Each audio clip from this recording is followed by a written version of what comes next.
Good morning. Today is Monday, it's August 3, and the gospel for today is taken from Matthew chapter 14, verse 22 to 36. It says, "Then he made the disciples get into the boat and precede him to the other side, while he dismissed the crowds. After doing so, he went up on the mountain by himself to pray.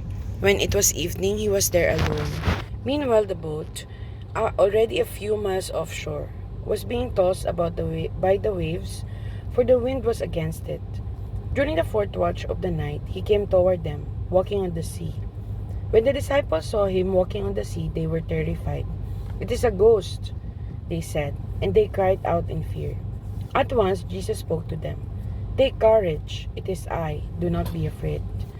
Peter said to him in reply, 'Lord, if it's you, command me to come to you on the water.'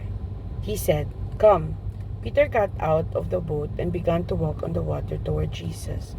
But when he saw how strong the wind was, he became frightened, and beginning to sink, he cried out, 'Lord, save me.' Immediately Jesus stretched out his hand and caught him, and said to him, 'O you of little faith, why did you doubt?' After they got into the boat, the wind died down. Those who were in the boat did him homage, saying, 'Truly you are the Son of God.'" Reflection: Doubting doubt.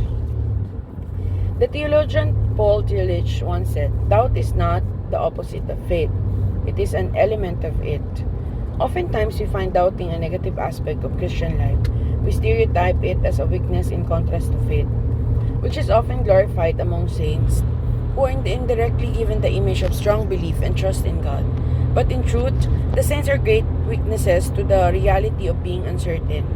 Mother Teresa of Calcutta revealed in her diary that there are times she felt alone and no longer felt God's presence. Saint John of the Cross had a crisis which she called dark night of the soul.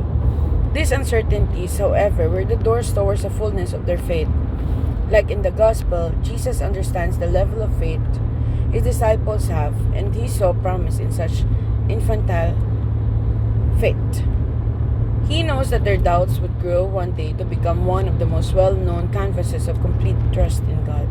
He even saw this in Peter, who would one day lead the universal church as its first pope. Nowadays, our very pillars of the church are shaken.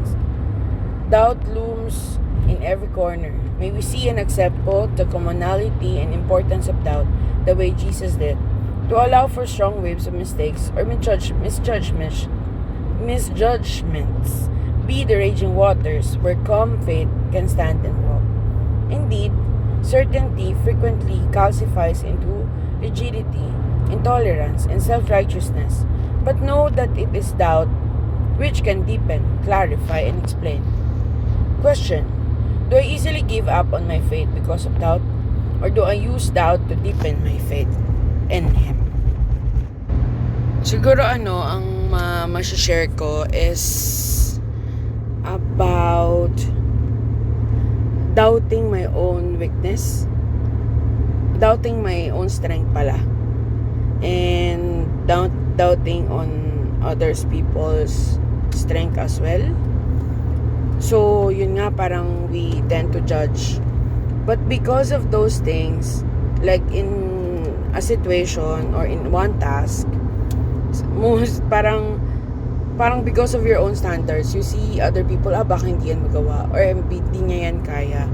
So, parang, dahil doon, if you take that doubt into a positive way, yung may isip mo na you're not in control of everything even yourself, you're not in control of yourself.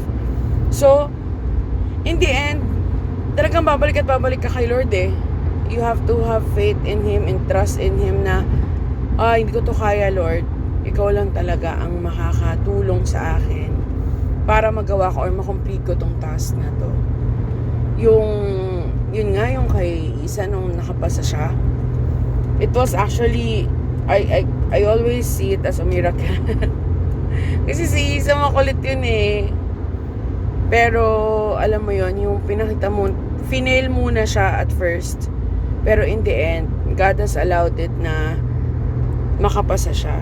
So, masasabi ko na talagang yung there are doubts that we can use so that we can strengthen our faith to God. Kasi si Lord nandiyan naman na siya eh. Tayo na lang hinihintay niya to be faithful.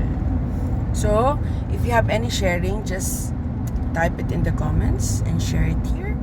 And may God bless you and peace be with you all. Bye!